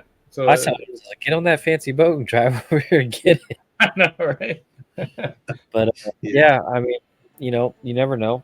I don't think the fear that it used to be like in the early 2000s, that my brother would say, it would take like one kid running into school with a katana. That's it. Like, everybody's going to be pushing for sword bans. So it is frightening.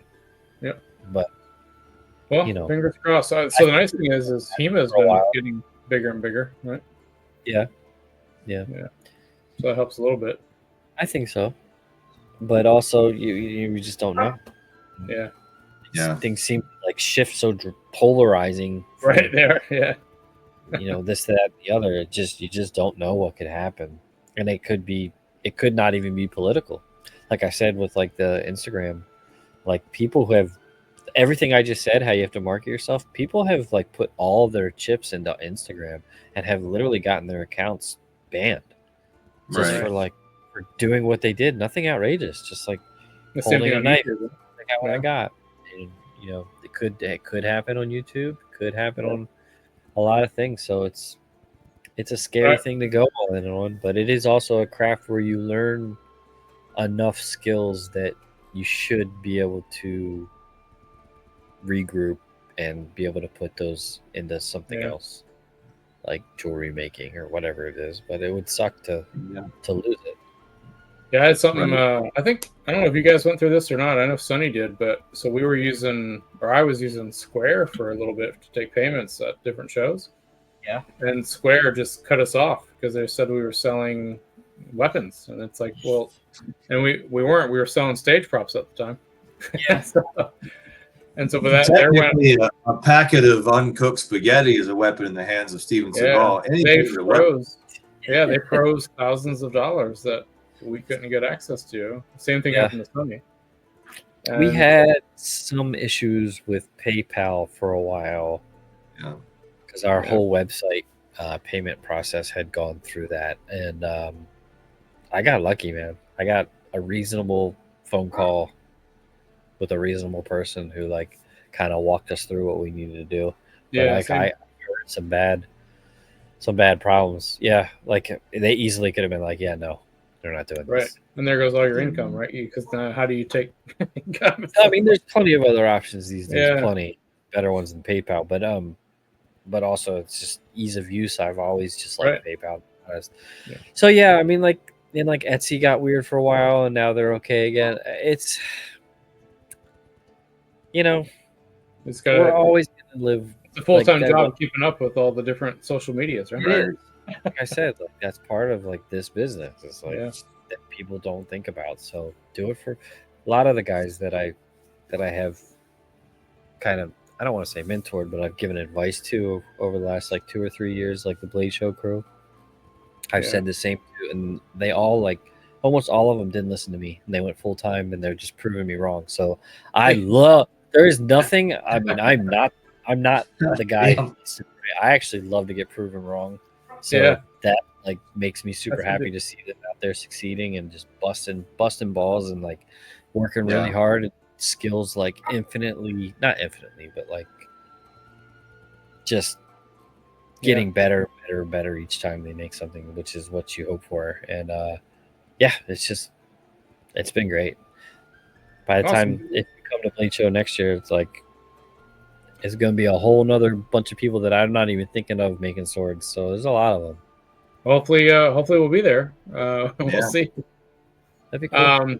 So speaking of other things, do you have anything? We're at about an hour and a half here, so I don't want to keep you too much longer. But do you guys that works and yourself have anything coming up here? So I have a video that I basically just finished up of making a swept hilt rapier with my buddy Justin from War Crown Forge. I don't know if you know him. He's in Tennessee. Yeah. He was one of the guys at Bladeshow last year when I made a rapier. Who just asked me how to do it, and he was like, would you let me like take a class? I was like, Justin, dude, I think you're one of the like best people on the planet. I was like, just come up and we'll make a video of like me teaching you. And it didn't really turn into a teaching video, but like we ended up making one of the rapiers from Elden Ring, kind of a simple one, but like I wanted to tie in an Elden Ring pot. And it's just a simple kind of like 3-wing 3-sweep, but a little flair to it, little oversized Elden Ring kind of thing. But it was showed him all the techniques and it was cool. That's the last. We actually made that right after Bladeshow last year, so that's how long that video has been sitting. Which sword was it from Elden Ring, by the way? It's like basically the standard rapier you start with. So it's I got particularly happy when I happened upon a Clooney variant in the in Elden Ring along the trail. Yeah, this is I don't even remember which is against my nature, but I think it's just the first one, like literally the standard. I wanted to show him basic, and it's kind of weird because we never make like the base version of a video game thing. Like we've never done that, I don't think. But it was just right, and I was like, hey, let's do this. We're not really gonna theme the video off of Elden Ring. It's just like, hey, here's what we're doing. Looks like this, Elden Ring.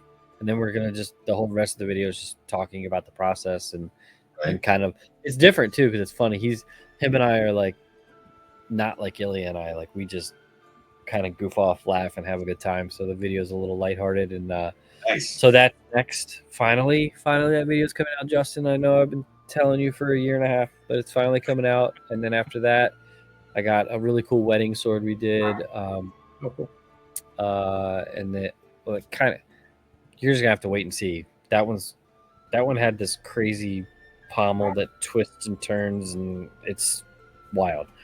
And after that, will either be Ilya's Bladeshow project, and then probably my Bladeshow project, and then we have a couple other we're gonna start doing some more different like conversational content on the channel, because I need to be able to make some more content that's not so heavily. Like it takes me a long time to just make these videos, editing and all that stuff. We're going to try to make some kind of more conversational stuff. Not a lot, but like fill in the gaps.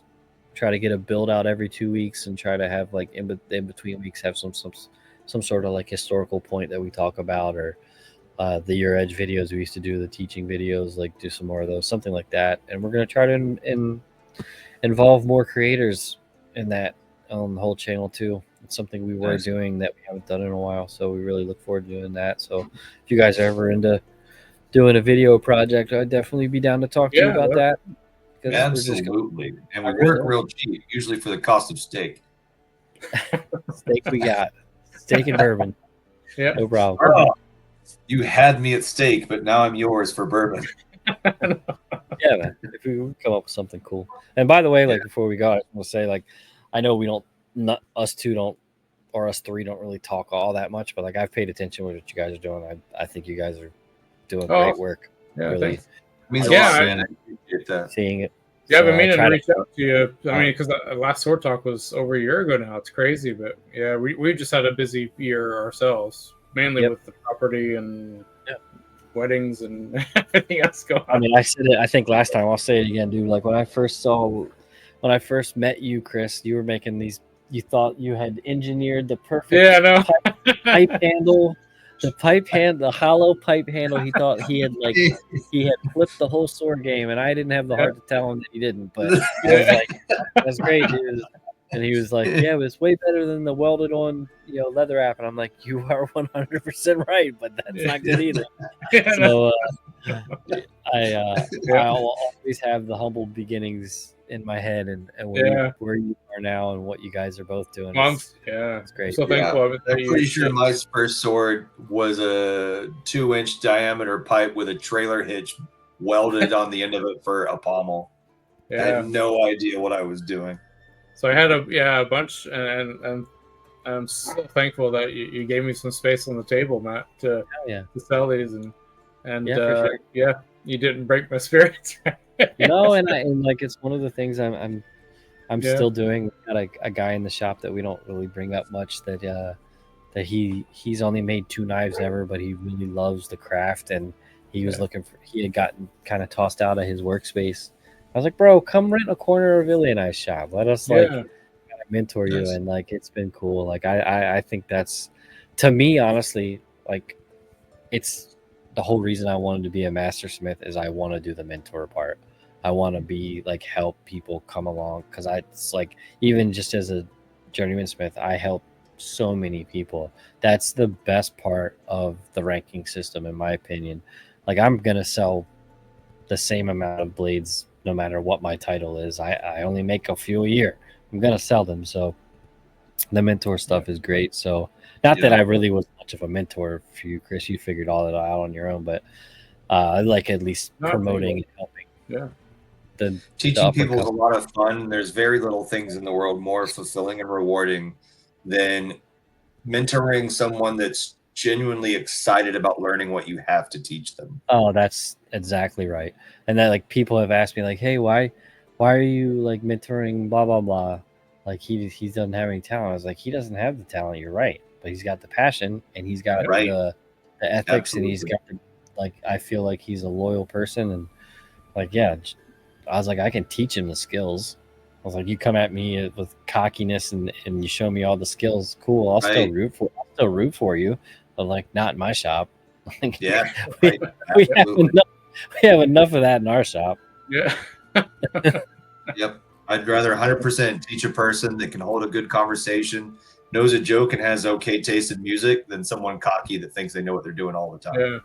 And honestly, like almost all the guys I've talked about today in Bladeshow, like they're exactly those type of people. Yeah. They're just cool dudes. Yeah, we talk about a bunch, like the sword community, specifically the sword community. It's just a bunch of really great guys. So, and guys and girls, and I was kind of hoping Colton was going to be on, because I don't think you've met Colton yet. Yeah, I don't think he's met you yet. And I love that's what you said last time. Yeah. Well, it's his kid's night today. Nothing changed. He's still a really good dude. I said it last time. I'll say it again, and I really do mean it. I say it almost I only go on a select few podcasts, but honestly, anytime, and we don't have to always talk about me. Like if you are just saying, hey, we're going to do a round table talking about skin news or whatever it is. I'll give me a week's heads up. I'll do the research. We can sit there and riff on that kind of thing. We don't have to talk about what's going on. Just curious. So if we do a guys trip to the Met and to Philly, I love Philly. How far out are you? Me from my workshop is really close. An hour? Less than. I live Less- about an okay. hour. So maybe we do Probably that. an hour and a Maybe half we to can all these days. grab But some like, steak somewhere. oh, dude, I love going to Philly. Yeah. I don't know why. I just have like I don't like the trip there. I don't like driving down the Schuylkill or anything like that. But like the actual museum itself, like Yeah. that's where I got like a love for pole arms and two-handed Oh, really? swords. Because there's I that don't know if I knew little, that. there's like Yeah. a little room that had like Yeah. racks of pole arms and racks of like. That's when I realized how thin and like delicate those giant Firehanders are, and like Yeah. the big forged guards and stuff. It's like they look fake. They look Victorian to me. I'm like, no, that's the real one. Holy hat. Okay. Yep. Yeah. Yeah. So Warbear and Colton haven't been there yet, so I'm excited to. I love it. Yeah. Hopefully, we can get a trip going sometime. It's not It's huge. going to be very akin to an episode of Top Gear where we're just all men with beards that love swords, goofing off, eating meat, drinking whiskey, and learning things about swords. And I love It's a it. cool museum. It really is Yeah. cool. Do you know who the new Met curator is, by the way? The new Met curator? Yeah, because Pierre left, and I don't know who took his place. Oh, I definitely know someone I could ask. Yeah. So I actually haven't been in a museum in far too long. yeah, Same. I love the Chicago guys. Jonathan, he's awesome. He's our age. He's super into. He's like we are. So having a curator like that is exciting because he's willing to say put the white gloves on and go study whatever you want to study. So cool. But yeah, I'm not sure who the new Met person is, so I'm trying to figure it out. But yeah, hopefully it's someone like that, right? Yeah, I could find out. I'll do some digging for you if you'd like. But yeah, man. Anytime, for real. I don't. Yeah. I want to talk. Well, yeah, let's go ahead and call it there then. Thanks for spending. I mean, we're almost at an hour. Well, we're over an hour and 40. So thanks for taking all the time to join No us. problem. And, we definitely got to do more, and we got to get less busy so we can do more of these. So. Yeah, I wanted to ask really quick, do you do the editing on your videos for all of them. all your stuff? Mm-hmm. Do you find passion in that? I actually like editing quite a bit. I think it's one of the rewarding parts of the process. I love seeing it come together and adding bells and whistles on stuff and then playing it over and over again to find out where my sweet spots are. So Like, how do you here's my biggest advice, and this is specifically for you. Sure. For like the craftsman that also edits. Yeah. For me, if I edit something while it's fresh, it's so fun and I'm full of passion and I don't have any confusion and I don't come across because I remember exactly how I filmed it. Right, I remember right. why I did it. I remember all that stuff is like fun and fast and quick. So I'm not saying you have to like film it, go home and edit it that night. If you could, that's great. If you can, Right. and then go back after you have things kind of trimmed and then find Absolutely. your story. The problem I'm having is I need to get some of these back videos that are a year and a half or so old out of my way. Actually, this rapier video, I edited it a year ago and I'm just now re-editing it because my file got corrupted because of an update. So I literally had to start from scratch. And it sucks because when I edited it the first time, it was as we did it. And we did all these little gags and stuff that I don't even remember. And he doesn't remember. And it's like, it's almost like sad to go back through and like to edit. So like try to do things like when you start doing that, it gets hard. Sure. It is a task.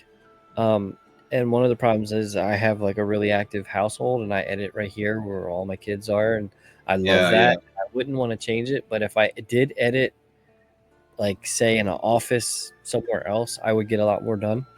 I also am a gamer. So like I get my friends jumping in Discord while I'm editing and they're like, hey man, come run some Counter-Strike or whatever it is. And I'm like, we're too. And it's fine. But yeah, I actually really do find it in the creative zone. It can almost be as fulfilling or even more fulfilling than making something, which is weird. Totally. I like it. I had a similar event the other day at work where they asked me to file I designed forever ago, and it was a Photoshop file back from like a year ago, and I almost had to retrain my brain to remember where exactly I was and what layers did what and what opacities and what filters. I had no idea. It was like having fresh eyes on it. So I totally get what you're saying. And I fresh used to is be fun, the learning curve to like remembering. the funny thing is I used to be so obsessed with the footage end of it that I would be like, oh, I didn't get a crisp, clear shot, and I didn't film it exactly the way I wanted it.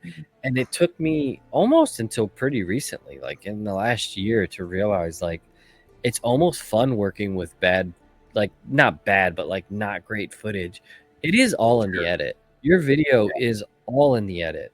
Not to take anything away from somebody who's a great cinematographer and a great camera op. Like I do all the filming myself too, so like I get it, but it's almost like once you work from kind of mid film, and then like when I say mid, like it's like not very good shot, like it's not shot immaculate, and you make a video that you're super proud of, it's almost more fulfilling. Sure. Yeah. Like, holy shit, I found a way to make this fun. It could just be that you swapped one song for another and everything made sense. Or it could be like, oh my gosh, like I thought I needed this 2-minute segment where I'm forging the guard, but really all I needed was like the first heat, the middle, and thing, and I got it down to 10 seconds, and now the whole video works. Like it's it's wild how like the edit can change everything, and that's why like I never used to understand why every movie would come out with a director's cut. It's because literally like they're like the movie that was released is not the story I intended, so here's my version, and like we see it, and sometimes you don't even think it's a different movie, but to him it was like two little changes changed the whole thing for him. So anyway, I can ramble a long time, but I'd be happy to do this anytime. We can talk stuff off air sometime too, guys, if you ever. So one thing I can tell everybody, not just you, like I answer every single Instagram message from anybody that messages me. So it might not be right away because sometimes I get a lot, but like I do answer all of them. Well, all of the 10 viewers, maybe 10 that are watching this, so you might get some Instagram messages. I've been doing just a little bit of editing in terms of our vlogs. That's really all I've been editing. But yeah, it's super exciting, super fun. So Josh, I mean, I could throw all that your way and let you edit it. So, whoa! I didn't say I had time to do it. I just said I enjoyed doing it when I was. So I got to edit all the Scotland footage. That's I've already started. It's really fun. When it comes to editing, I always approach to a comedic point of view. So I always pick my edits. I'm the guy that would edit a scream to be cut off in the middle of the scream because I think it's funnier to do that. You know what I mean? If I was making a video about me making a sword, there would 100% chance be a part of it where it cuts something difficult to me, just like silhouetted crying in the back of the shop for a solid 6 seconds, and then moves on to where I pick up from where I left off and conquered the obstacle. You know? Or like me making a rapier blade or rapier guard and cleaning it and throwing it across the shop. I mean, I get that way with edits. It'll be like down to the last little bit where I just have to like edit the beauty shot or like just edit the demo or whatever at the end of the video, and I'll just be like, I know in my head it's like a half an hour and I'm done, and I just can't do it. But I wake up the next morning, fresh eyes, bang it out. It's awesome. So same thing with projects. Sometimes you need to go home, and sometimes you need to drive to work. For me, sometimes is the best problem solving. So like going home with a problem, like, oh, how do I fix it? I have no clue. On the drive to work, all of a sudden. Same thing with a boss from Elden Ring. Sometimes you fight him for 6 hours and he won't fucking die. And then you take a nap for 30 minutes. You come back and you beat him the first try with no health lost. There you go. Makes no sense. Yeah. Hate it. Alrighty, guys. Well, again, thanks so much. Do you want to? So I'll have a bunch of links in the video, but do you want to give a quick outro, Matt, for where everyone can find you and what's coming up? Sure. I mean, find me Matt Stagmer on Instagram and youtube.com/thatworks. Those are the main two places to find me and the things that I make. Awesome. Josh, what about Warbear? You can find me on Instagram at Warbear Armory, Warbear _Armory, Facebook at Joshua Von Warbear, and coming soon my OnlyFans page, which is just me in a mask eating mashed potatoes. It's not very successful, but the women and the men love it. And I'm just going to keep doing it because it helps me pay for sword. Sign me up. Well, Be the first yeah, time yeah. I mean, yeah, I don't know how to follow that one. Yeah. Sorry, man. I didn't mean But yeah, follow us on Sterling Armory. If you followed us and you've been here, the whole time, thanks for joining us. Let us know below if you're going to Bladeshow or if you attend Bladeshow. Let us know, and let us know if you have any pieces specifically you'd like us to bring. We're excited for to join that whole show, and we'll see how it goes. So, thanks again, Matt, for joining us. Thank you, sir. And we'll definitely do another one. Hopefully, it won't take a year this time. We'll definitely do it before that. Let's plan that man trip. I'm very excited about that now that we've said it out loud. Absolutely need to. Yeah. So. Alrighty. Well, I'm gonna end the recording here, but yeah, go ahead and hang on for a second. Alrighty, guys. Yep. Thanks for joining us. We'll catch you next time. Thank you. See you next time.